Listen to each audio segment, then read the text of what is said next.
Hey, hello. Good morning, good afternoon. Can I get an audio check? Can someone post in chat they can actually see and hear us? I know sometimes we have a little bit of delay there with the go live. Can everyone see us? Wait for the chat to kick in. YouTube is going live. All right, fantastic.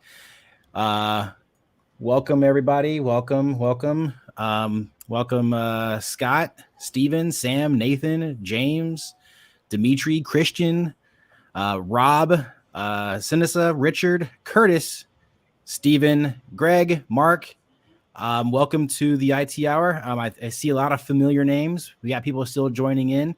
A lot of familiar names, some new names. So if this is your first time, again, welcome to the IT Hour. I'm Ben Garrison, technical champion here at Jump Cloud. If you are watching us live on YouTube, well, thank you for tuning in on YouTube. But if you want to enjoy the conversation and be involved in the chat and ask our panelists today any questions, you have to go to Crowdcast. There's a link in the description. Come to the Crowdcast session and you can be involved in this chat. It's very snarky. It's very funny. So feel free to come and hang out. So today we have a really, really good show. As you can see, I have a bunch of amazing faces here on the screen. We're going to talk about some patch management, specifically some Linux patch management.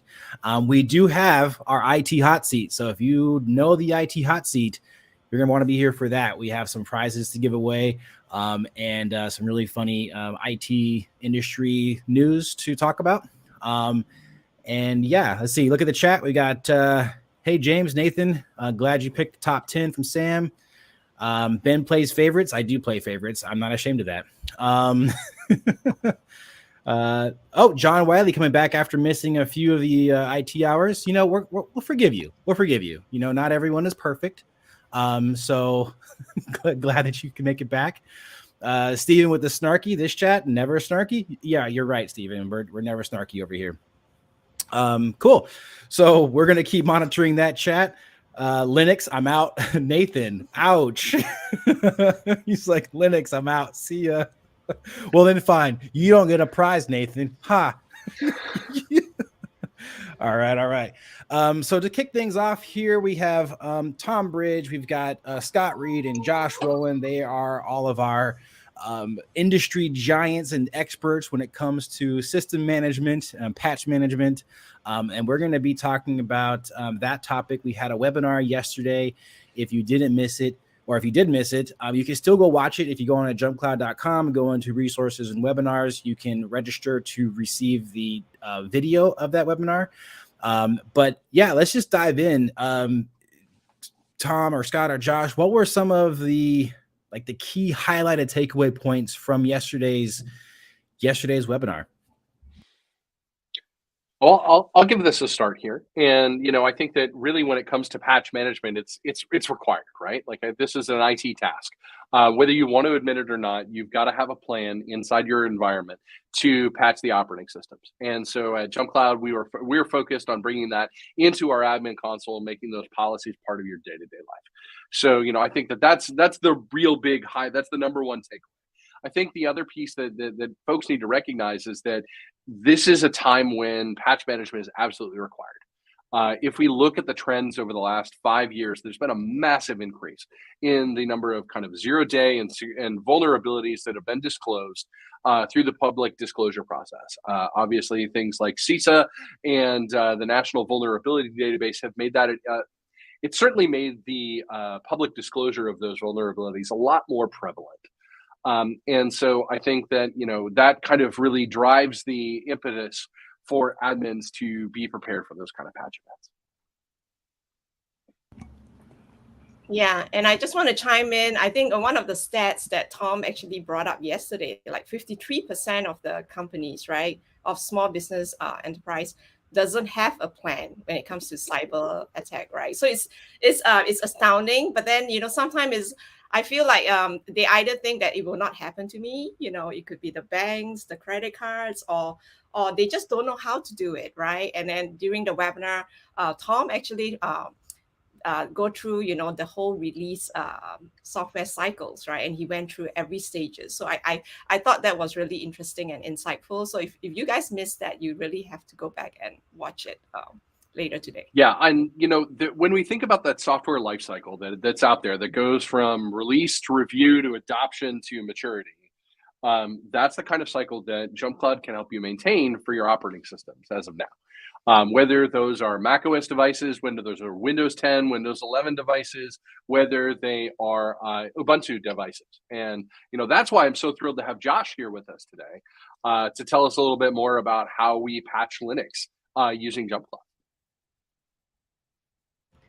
Take it away, Josh. Yeah, we're super excited. The timing for us was really fortunate in that just, a week or two ago, Ubuntu came out with their newest LTS, or long-term support release of 22.04. And depending on your use case, one of the nice things is are you using it for a desktop system for a development environment? Are you using it for a server? Each of those would probably or likely require a different version of Ubuntu, whether you're looking for the latest and greatest and the minor releases are what you're looking for. If you're looking for more stable builds for your servers, which 22.04 is the perfect target for that. So what we've tried to enable is that from the admin side, you're able to set up groups of devices and manage them based on your use case, set the policy, and then you're set, and you'll get either the minor patch releases or you'll get the minor OS updates, or you're just going to save and wait for the next LTS version. And so we know there's lots of different ways you might be using a Linux system. So we're trying to do our best to support those different use cases. And that's just for the current Linux flavors that we support today. Is that correct? So great question. Our first release here is just for Ubuntu. So we're only supporting OS patch for Ubuntu. We're looking into some of the other distributions at a future date. But just to be clear, right now, OS patch is only available, at least in the Linux world, for Ubuntu. Okay. Yeah. So Ubuntu can get updated. Go ahead. Yeah, and Ubuntu was actually released last Thursday. I know it feels a long time, a lifetime in our world. Wow, was it really only Thursday? Yeah, it was last Thursday on the 20th, and we actually released our Linux, OS patch on the 18th, just in time for this to make it easier. And again, this is old news already. Bye, everybody. Have a good day. It's old news. Yeah, and I would just, ring our own bell because there's no cats here. But right now, we are off. We support all three OS, right? Windows, Linux, and Mac OS. So, and you guys are the right crowd because you support us. We make it really easy for you guys to patch your system, right? So I know that we've just started introducing patch management from a Jump Cloud as a product perspective, right? And we've landed on Mac, we've landed on Windows, and now we've landed with Ubuntu. What does it look like for us going forward, right? Because I think that's going to leave a lot of appetites, right? Very tempted, and going, okay, that's great. Give me more nom nom nom. So where are we at? Where are we at now, and kind of what's the plan to expand from there going forward, and how fast, I guess? So I can take that one. Very specifically, when we think about our features, we think about the top jobs, right? The top jobs that are taking the most time of our admins, and how we can introduce features to automate those jobs and give time back. When we think about the journey for patch management, right, there's no question that now that devices are away from us, making sure they're up to date is priority number uno from a security perspective. So that's the first job that we're after, that we just want to nail. And what we continue to focus on is ensuring that we give the optionality to allow admins to determine what's the most current OS they want their users to get to. And specifically think about major and minor upgrades. Like, let's think about that upgrade flow for what's going to happen here in June when macOS 13 or 12 whatever comes out. That's going to be a big thing that's going to require another decision to be made of, do we go there? So we're not done with the job of OS patch management, because that's a super important workflow for admins hard stop. We're thinking about outside of just the OS is we're starting to think about, okay, well, where are users? Where do we care about their security? And without question, if I ask where you are now, I would guess you're likely in a browser. So browser patch management, browser security, these are the areas that once we've got our spear in, the tip of the spear is OS, the pole of the spear is the browser. That's where people are living. So we're starting to think about the features and the feature set that we can use to secure the browser, to make you not have to ping users to say, hey, restart Chrome. There's certain deficiencies that we identify as former IT admins and people that work on our machines every day that we know that we can help with our platform approach. So thinking about the operating system, those major and minor workflows, thinking about the browser, and then starting to think holistically about how we approach the concept of app inventory, app management, getting visibility into those actions of when apps are going up and down. There's a lot of exciting things coming in the future. But specifically, Ben, to answer your question, we've got a lot of work to continue to do for OS, for the workflows for major and minor, and really digging into the different security features that we can implement regarding to keeping those browsers up to date. For sure. And, we think about all of these kind of things in a very jump cloudy way, right? Like there's a whole lot of information that we currently have in the environment around system insights. And using those kind of things to power our future is a really important part of how we're going to be approaching this problem. And for Ubuntu, and maybe Josh, you can tie in here for a little bit. Ubuntu has some features built in that offers, real-time updates and that kind of stuff. And obviously that's not enough because it has to be configured and it has to be managed. But historically speaking, how are organizations making sure that their Linux Ubuntu operating systems were being updated? Was it just the built-in operating system solutions, or were they trying to find other crazy scripted solutions to be able to try and get their patches done? So it's really a combination, right? So Ubuntu actually has a built-in platform directly on the device, so a user could go in and configure it on their own. As well, Canonical has built out a few platforms that work quite well. One being LivePatch, another being a paid service called Landscape. Both do a very good job of updating their systems. So really what we're trying to do is, and what our platform does, similar to Landscape, is we allow the admin, instead of having to have that awkward conversation with your end user going, hey, can you go update your system, or even know that their system is updated? First, we provide that visibility. What does your fleet look like? What are your systems? What versions are they on? And where might your vulnerabilities be? We then allow, instead of having, again, that awkward conversation of reaching out to say, can you go set your policies so that you get your latest LTS version? Is that through our policies, we allow that admin to set a policy across a group of devices. So again, and it could be part of our initial setup, but who knows whether that's going to be changed. The advantage is that policy can be set up directly, and it updates on that system and keeps that system up to date across a distributed fleet.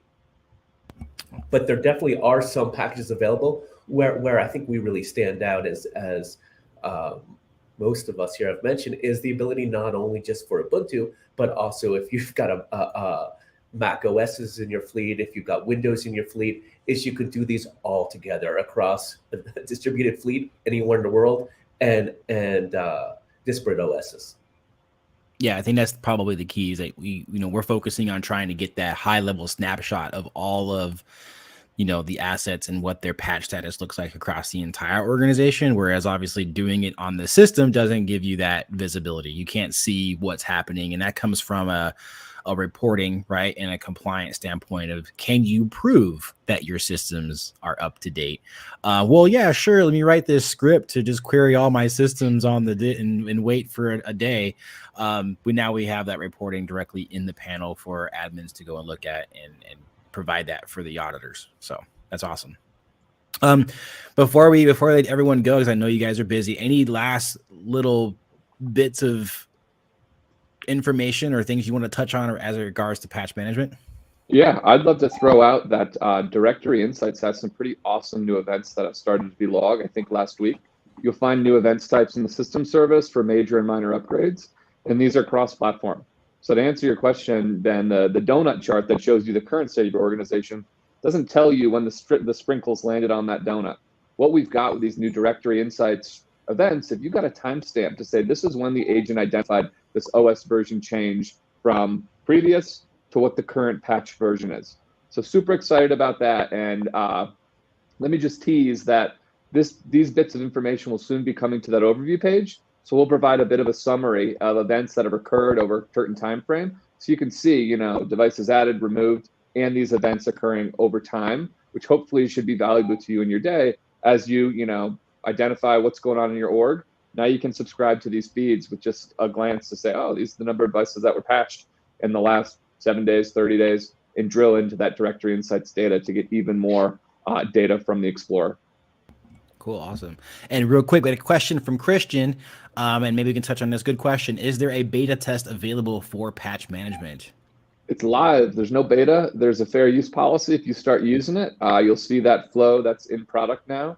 But in terms of how our definition of beta goes, we are out of beta. We are in GA. It is available and ready to rock and roll.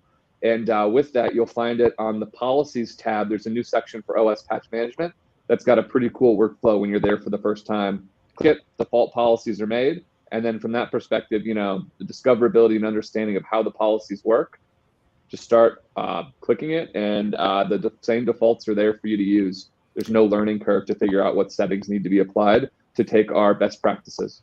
Yeah, pro tip. The patch management is a premium add-on or a premium service, so you do have to have that in your package. However, if you sign up for a JumpCloud free account, you get to up to 10 free users, 10 devices free, and you can actually give the entire product a look at, including patch management. So, and there's no gate in the product. So I mean, you're welcome to start using this on whatever account. You do not have to start paying for it immediately. Give it a look, give it a kick. And then if you decide, hey, maybe not for me, delete those policies and call it a day. And so, yeah. Yep. Question about the pricing was, it says $4 per user per month. If you're on a billing, if you're on normal billing, if you're on a monthly billing cycle, $4 a user a month. If you're on an annual cycle, drops to $3 per user per month. Yep. All right. Well, hey, Tom, Scott, Josh, Jorana, thank you so much for your time. If you want to hang out for the IT hot seat, feel free. Love to have you. If not, I know you're busy. Get back to work. Go coding some more patch management stuff because we need it. I want it. So you don't want me coding in the platform, Ben. That's a mistake that we should not allow. In fact, I believe the director of engineering has specifically said, not that guy. Just not him. So. Anyone but him. All right. Well, thanks everyone, and enjoy the rest of your day, and feel free to hang out in the chat. Thanks so much, Ben. Thanks everyone. Cheers. Cool. With that, I did get some insider knowledge. That we do have the Red Hat beta is currently available. And so we have that available, and we will be, our goal is to make sure that we are shooting for same day support on Red Hat. So yay to that. That's going to be really cool. I love the word same day support. I think Tom is in the same boat, right? So go code, but no uploading changes at 4 p.m. It's Friday. Well, did I miss a conversation in the chat? No, it's just don't push on Friday, right? Yeah, don't push. Yeah, please don't push on Friday. Don't push a patch on Friday. That's no good. All right, so there really wasn't much as far as it comes to product releases this week. We didn't have a whole lot happen this week. That's fine. We've got a copious amounts of releases scheduled here real soon. I think we're coming up to going into May. We've got a bunch of things that are on the horizon. So, you know, stay tuned for that. Definitely always keep checking in for those releases. A lot of things that are happening this week are just preparing for the things that are getting ready to release in the next couple of weeks. So you missed an opportunity to sing again. You know, as JT says, it's going to be May. I don't know that song. Go ahead. And, Justin Timberlake. It's going to be May. I'm not really going to sing it. I'm not. I'll find something else to sing later. Okay. I almost sang It's Electric, but I'm not going to do that. It's no electric. Singing this week. All righty. Okay. Let's move on. Let's see. Community update. Becky, let's go ahead and talk about that real quick. All right. Community update. So badges. We don't have stinking badges. Yeah. No, we do need badges. Badges? We don't need no badges. We don't need no badges. We got them. If you noticed, I don't know, a couple days ago, I kind of snuck those in there. And if you have participated in any way, you should have it on your profile. If you're only lurking and haven't at least given a kudo just some little something. Well, it's not my fault that you didn't get it. You just have to do a little tiny action to get it, and they're really cool. So you should see that on your profiles, and they're kind of fun. And we'll have some more down the road. I'm working on it. I got my badge. Yep. New sheriff in town. Got my badge. So another fun thing is we are one member away. Wait. Let me check. We were one member away before we started. Did it change yet? Wait. Update. Come on. Okay.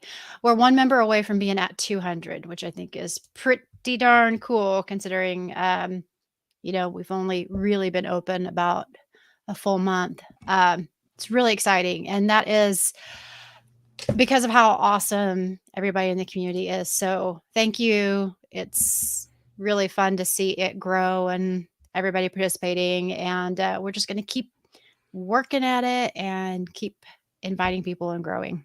200. It's a lot. Yeah. And that's not employees. That is members. We don't count. I mean, I don't count us in that number. So that's really cool. Nice. Yeah. And then we did add a new Home Labs label thanks to the suggestions from last week. That's in the hardware board. So you can go geek out about your setups, and I actually see that some have already started to use that. So go have fun with it and continue to give those great ideas, please. We really, I'm gonna have to now clean up my desk and take a picture of my setup. I have the best cable management ever, hands down, ever.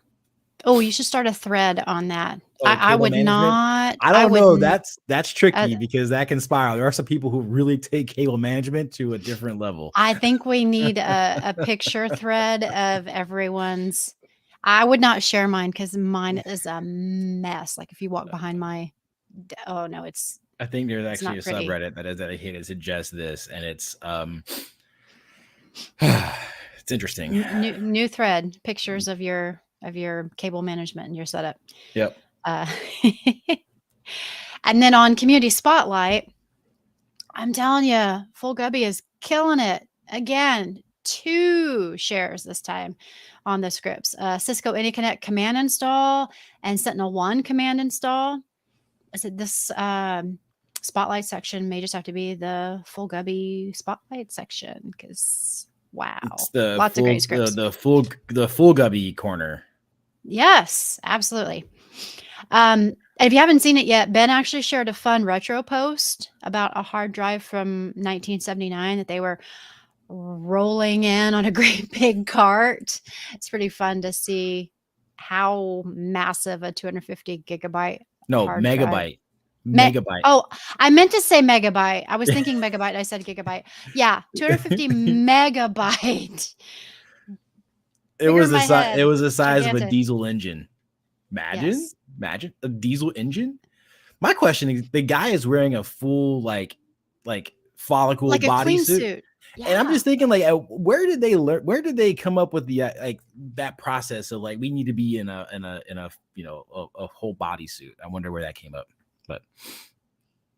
Yeah, I mean, well, it was open. It wasn't like it was enclosed in anything. So I guess they had to keep the discs from So getting. you got Brandon here with a question. If we go through the process of setting up SSO for an app that is not in the library, is there anyone we should send information to share with the community? I would 100% go on to the community.jumpcloud.com and then go to the Jump Cloud products board and use one of the labels, I think, for SSO and post that on there.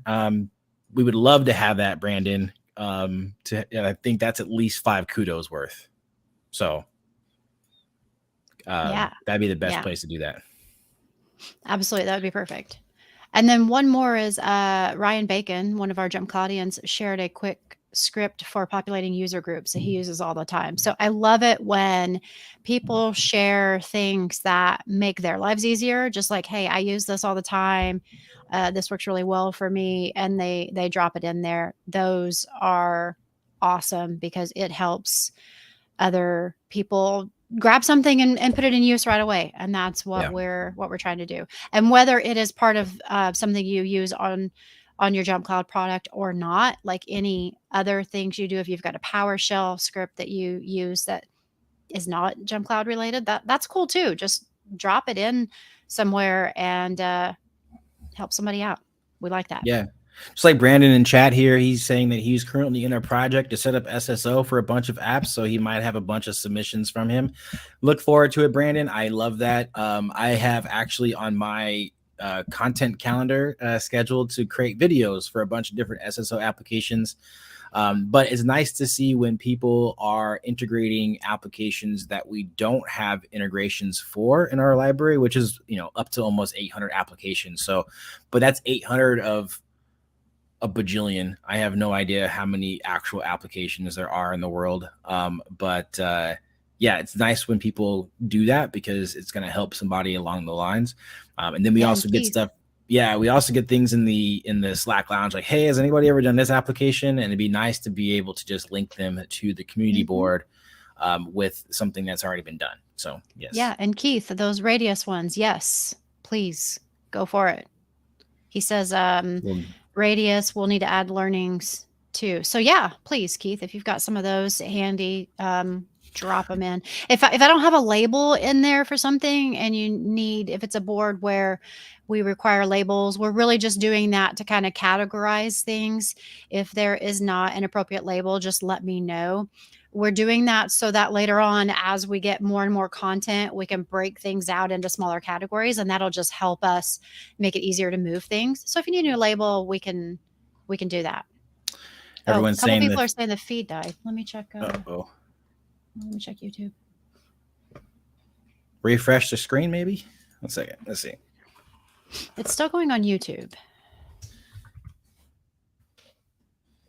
Yeah, interesting. Well, it's still going on YouTube, so I guess let's just keep going and hope that they. Okay, Rob's saying good. Yeah, now we're paranoid, Rob. Now we're paranoid. Yeah. All right. Okay. Cool. So there was actually something else that came up in the Slack lounge, and this was more just for a feel good Friday. It was from Charles Montez. He posted that he just wanted to say a big bravo to the Jump Cloud development team for adding true 2FA authentication to its Cloud Radius functionality. As far as he can tell, there's only 1 or 2 other vendors offering Cloud Radius plus MFA for authentication. No true 2FA with Radius. True 2FA via mobile push notification as a functionality of Radius. Radius auth is truly a feature of development beauty. Love the product. Love the active development. Love that you listen to your IT admins. I feel the love. So that was great. Thank you, Charles. I don't know if you're listening or you're here. I don't think he's here, but thank you for that feedback. Cool. So let's go ahead and segue over into the IT hot seat. All right. So for everyone, we're going to do a little bit different. We have some supplier constraints with our swag. So instead of receiving a Jump Cloud branded swag item, you're going to see some kind of virtual gift card somewhere. So that's going to be fun. I promise not to Best Buy. Womp womp. I'm sorry. And I'll debate anybody here, but I don't like Best Buy. And if someone from Best Buy is watching, I apologize, but I'm not sorry. Only in emergencies. Like I need something and I don't want to wait to get it shipped. There have been times where, I'll run for something. All right. So let's go ahead and dive into the IT hot seat. If you have not been here for the IT hot seat, get ready. It's going to go down. I wish I had a nice little intro for the IT hot seat. We're going to figure something out and throw it up on screen or use your Stream Deck to throw a sound. I might, yeah. Splash. So if this is the first time here for the IT hot seat, basically what we're going to do is I curate a couple of news articles and feeds from the internets.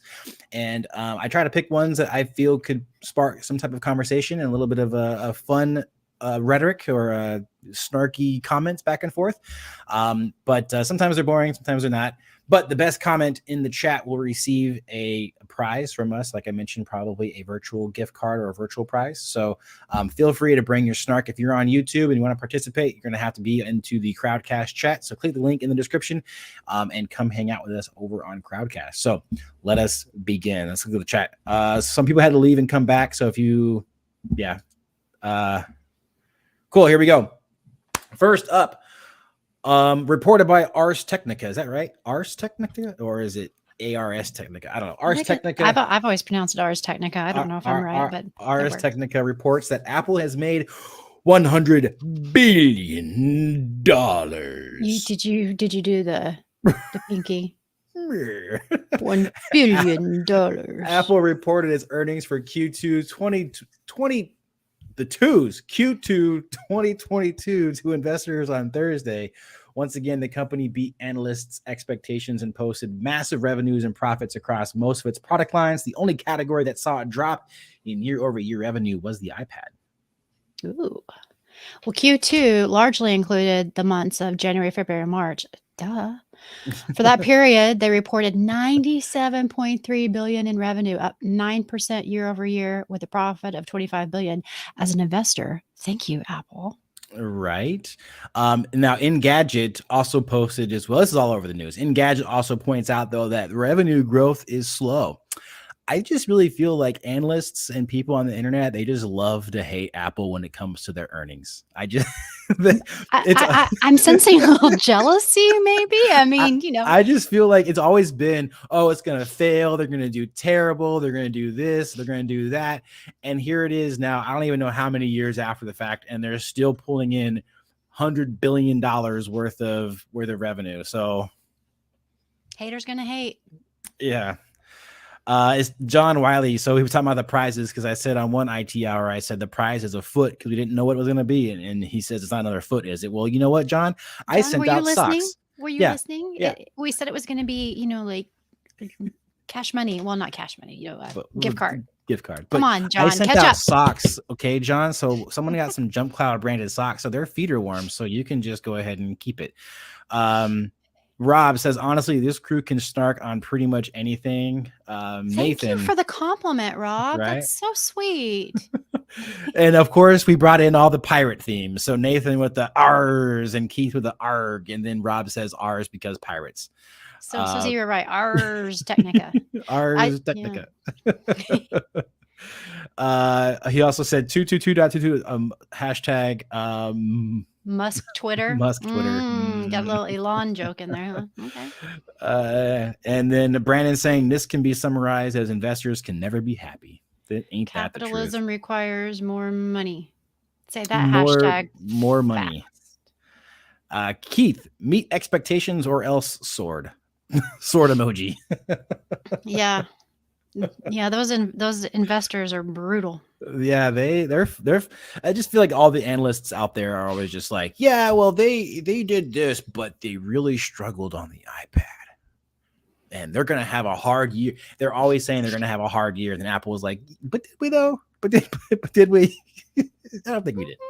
I don't know. I mean, 97.3 billion kind of says otherwise. Yeah, I have 97.3 billions, and but that's not a problem. So anyway, yeah. So in case you didn't know, 97.3 billion problems, but earnings ain't one. Exactly. So the Next Web wants you to know that your phone can get a virus. Last year, cybersecurity company Kaspersky, have you heard of them? They detected that nearly 3.5 million malicious attacks on mobile phones. The spam messages we get on our phones via text messages or email will often contain links to viruses, which are a type of malicious software. Newsflash. Yeah. Watch out for the signs. So let's see. It's not always easy to tell whether your phone is infected. It will exhibit some abnormal behaviors if it is. Some signs to watch out for include poor performance. It'll slow down. Excessive battery drain, or you have an iPhone 6. So wait. Does that mean that the updates are malware? If you're what? No. Increased mobile data consumption. Ooh, unexplained billing charges. Mhm. Wait a minute. Increased data usage charges as a result of malware chewing up your data. Oh. Yeah. So if you have a bunch of data usage, then just know. And unusual pop-ups and the device overheating unexpectedly. So if you have any of those signs, Also on iPhone 6. also on iPhone 6. Let's see. They only made 2.1 billion instead of 2.4. Light the fires. Yes, you are right, Rob. 2003 and Windows CE would like its virus threats back. True. Brandon, lots of phishing requests through SMS here in Canada. Interesting. I get these weird ones all the time where it's like my same phone number basically off by like one digit, and it's like click here for your T-Mobile, whatever. And I'm like, whatever. It's like, no, I don't even have T-Mobile. No. Yeah, Nice Rob. try. You were gonna make the iPhone 6 joke, Rob, but I beat you to it. So Not fast enough this time, Rob. Chalk one up for the Ben. For the Ben. We're not doing that. Who are you? We're not doing that. Same in the US. So much SMS phishing lately. Rob, I get those SMS things in batches. Yep. Yeah, my son has been telling me that he gets them all the time. He gets them way more than I do. I don't know what it is. I guess his number's a recycled number or something. Becky, what else we have? Let's see. What do we got here? Oh, Google releases a beta version of Android 13 Tiramisu. I want it. Yum. I'm gonna download now I'm it just hungry. because, I'm gonna download this because I want tiramisu. That's right. Is that their new marketing strategy? Just name it something delicious. So Tuesday, they released the first beta version of Android 13, the next iteration of their mobile operating system. Yep, they called it internally Tiramisu. The beta release follows a developer preview that debuted in February. Oh. Android 13 features new runtime permission for sending notifications from an app, a system photo picker for sharing photos and videos securely with apps, themed app icons, and better localization, among other things. By the way, none of which my dad will install, like sharing photos and stuff like that, because he deletes and uninstalls everything off of his phone. And parents are fun when they get into technology. Android 13 Tiramisu, just one more to be leaked. Just one more to be leaked. Was that just too much? So do we take bets on the first CVE? See, it'll be CVE Tiramisu. CVE 2022 51.3-4. No, fake news, not enough twos. Okay. And last but not least, Microsoft. Rob. Nice try. I should still get a jump cloud foot for you stealing my snark. No. Be faster, Rob. Come on. Just be better. Be better, Rob. Okay. Microsoft details. Microsoft Edge Secure Network, a built-in VPN for Edge. Uh-oh. So according to Microsoft, this new Edge Secure Network, so ESN, is all about protecting your device and sensitive data as you browse. Up front, the company also warns that this is also a preview feature, so feedback can be gathered. Microsoft even dives into the details of what powers the feature. They're partnered with Cloudflare and on the tech where Cloudflare is Microsoft's data subprocessor in order to provide the services. This is on the website on Microsoft. Whenever this feature is ready to roll out, it will live in the settings and more menu in Microsoft Edge as secure network as a shield icon. Oh, it will turn off automatically when you close Edge and has to manually be enabled the next time you want it. A drop-down menu will also show you how much data you're using and when your data will be refreshed. Yep. So just so you know, usually Microsoft tests new features in the Canary channel of Microsoft Edge first. So definitely keep an eye out for this feature when it releases. And maybe we'll talk about it in the community lounge when it goes live. But for now, we're just kind of talking about it. But I don't use actually. It's funny because someone just said, "Oh yay, a new feature for a browser I won't touch," and that's from John. I'm going to ask you to step outside of your box for a second, okay? Because I use Edge for my personal browsing on my Windows computer, and I actually really like it. It's faster than Chrome. So We can debate that all day. I like Edge. You live on the edge. I live on the edge. Yeah. I love Edge. I love it. I don't know. It's just one of those things where I don't like to have too many things on my computer where I don't, because a browser is a browser to me, and Edge is just like, it's just as good. They've done a lot of great things with it. So, but yeah, it's actually pretty. So, let's see. Microsoft now wants your VPN telemetry data. Yes, they do. You probably need a Microsoft account. You're probably right, Nathan. But I like what Rob says. So wait, a Microsoft telemetry feature that isn't forced on by default. I was surprised about that you have to enable it, and when you leave, you have to turn it back on when you come back. I was kind of surprised about that. Yeah. Sell me on it, John. No, we don't do that. We're not salespeople. Sorry. Download it, use it. Okay. Yeah, Just give it a try. Come on. Be open-minded. Yeah, just give it a shot. If you don't have at least 4 browsers on your computer, what are you even doing, John? Okay. Brandon saying that Edge is actually great for 365 shops. Okay. Nathan saying he uses Brave for personal stuff. And then Rob, not gonna lie, Edge is actually pretty good. I use it on my Mac, Windows, and Linux machines. Whoa, Rob, that's crossing the line. You're dude. a little too much there. A little too much. Use an Edge on your Mac. Have we taught you nothing? No, I'm just kidding. I don't really care what you use on your Mac. All right. So that concludes the IT hot seat. So we've got a couple of here. We've got a couple. I'm going to start creating this poll. So create poll. We've got the first one. Actually, no, this was hilarity. We're going to call it. We got Keith. We got Keith with the meet expectations or sword. We've got Rob with they made 2.1 billion instead of 2.4. Light the fires. We have oh yay, a new feature for a browser I won't touch. Way to go. And you'll probably need a Microsoft account, which honestly, that is like the most truth I've ever. That's a little bit too, yeah. And then sell you on Edge 3 words. Okay, actually, no, I can sell you Microsoft Edge. Okay, if you use Bing, okay, they give you rewards for searching the internet. Hello, what else do you need? Bing. I mean, honestly, they couldn't pay me to use Bing. To be honest with you.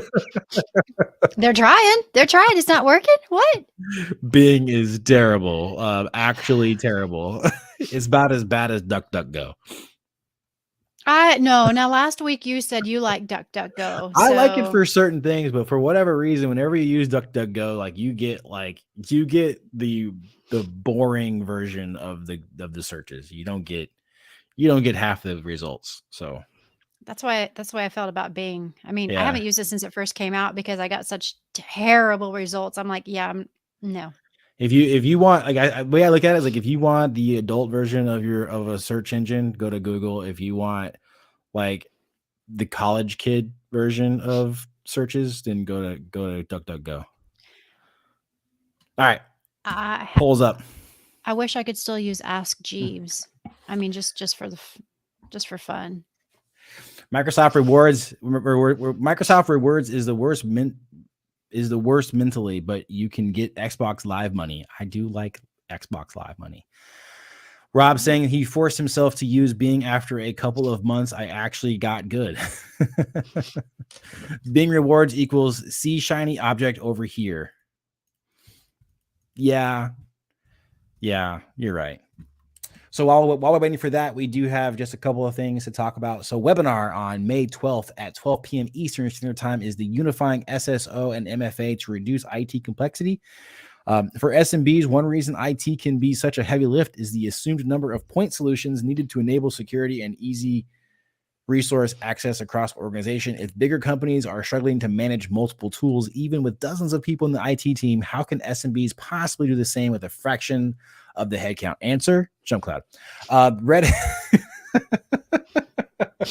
Sorry, I'm sorry. Spoiler alert. In case you were wondering. Oh, Becky, you miss Ask Jeeves. I think I used Ask Jeeves one time. I used to use it a lot, but I'm old, so . I just like the name. Ask Jeeves. Yes, Ask Jeeves. Pippa-Boardman. It's at ask.com if you want to go to. Yeah, but I've drunk I have drunk the Google Kool-Aid at this What's point. that? Wreck-It Ralph actually has the Wreck-It Ralph movie. There's an Ask Jeeves in the movie. It's hilarious. I forget what they called it. I think they actually called it Jeeves, but yeah. Isn't it owned by AOL, Verizon, whatever investment firm has it now? Could be. I haven't. The answer to everything is 42 jump clouds. I like that. 42 jump clouds. There we go. I can get behind that one. Mhm. Yeah, 100%. All right, so we got the votes are in. Ralph breaks the internet. Could be. I The haven't seen second that one, one. is it the second one or the first one? I think it's the first one where they actually get into the internet the first time. And they're looking 21 Jump Cloud Street. I like that. I used to watch 21 Jump Street. Oh my 21 goodness. Jump Now Cloud Street. I'm really dating myself. Oh my Lord. 21 Jump Cloud Street. 21. I even remember the Is that the oh name my of our goodness, new lounge? Instead of calling it the lounge, it's the 21 Jump Cloud Street? Or is that gonna be like copyright problems? No internet. Yes, you're right. So it was the no internet. So yes, it was the no internet was on the first Wreck-It Ralph. So they went into the internet because they got through the wireless router.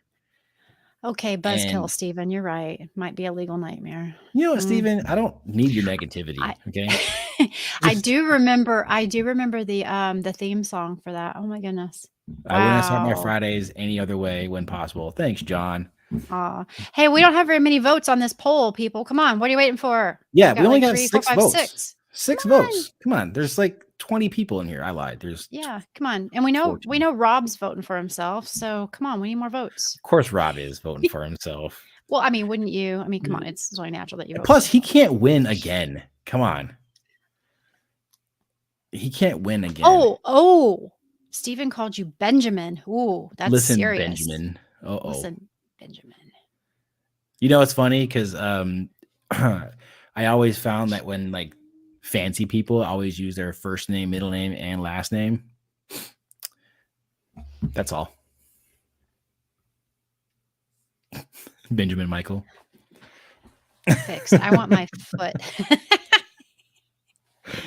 You don't get a foot. Okay, it was a sock for one, and someone already got that. It was Steven. Steven got the sock, and he actually even posted pictures. Benjamin Michael. I hate that I laughed at that. All righty. Wait, is that your middle name? No, it's not my middle name. And my feet look great in them. Yes, they did, Stephen. You were. If you didn't go check out his Twitter, I don't know what his Twitter is. You can LinkedIn too. He posted it. Yeah. Post your Twitter. Wait, why didn't you post it in the lounge, Stephen? Come on. Get it together. Yeah.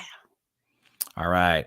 So we're going to go ahead and stop the poll right now. Time now stopped. Okay. So we've got with 57.1% of the votes, which was 4 of the 7 votes.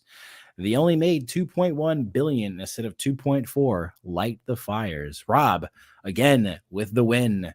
We are going to send you a gift card. They want to send you a gift card to like, I don't know. You should send him a gift card to Best Buy just for shits and giggles. Okay. So does that mean if Rob wins twice in a row, he can't win? Disqualified. Disqualified. Does that mean he can't? Oh yeah, your snark is strong, Rob. But does that mean we need to kind of like hold him off for a week or two? And yeah, Rob, you can't win next week. Sorry, Rob. Just how it is. You're not that Ken Jennings guy on Jeopardy. Yeah, sorry. You can't keep winning. Just kidding. I don't know. We'll see. Snark foo. Fair enough. For a minute there, I read that as FU. I was like, wait a minute, Rob. Come on. I know, this right? This is a somewhat family-friendly show. God, we got to be at least somewhat professional. Snark all right. foo. Yeah. Well, hey, so next week, I don't even know what's going on next week. I don't even have my life together anymore. We'll be back here though. We'll probably have the IT hour. We'll probably have we'll probably have just the main show again. I'll try to find some content. If you all have a topic that you would like to cover next week, let me know. We have on the community.jumpcloud.com an IT hour board. You can also hang out in the Slack lounge, but I'd prefer you to go to the board because that's where I'm going to be living a lot for the IT hour. And you can post in there what you would like to see or what topics that you would like to see covered here on the IT hour, as far as news, updates, anything along those lines. So feel free to do that. Sorry, I was reading chat and I got sidetracked. No, Best not response. probably have, Stephen. It'll just be probably just have the main show. We may not have an additional topic. Yeah, Rob, just so you know, all conversations are recorded for training and quality purposes, okay? And they will be living on YouTube forever. Too late. It's on YouTube right now. It's there. You know, Keith, when you say launch a Jump Cloud apparel store, that's not too far away from what I think we might want to try and do at some point. I don't know. It'd be kind of cool. But all right, everyone. Thanks so much. Have a wonderful, wonderful rest of your Friday, and have a fantastic weekend. And we'll see you back here next Friday to do it again. But yes, I need the comments. I need the feedback on what you would like to see as far as content is concerned. I have a bunch of ideas, but who knows if anybody likes them. So again, thanks so much and have a wonderful day, and see you next week. Bye, y'all.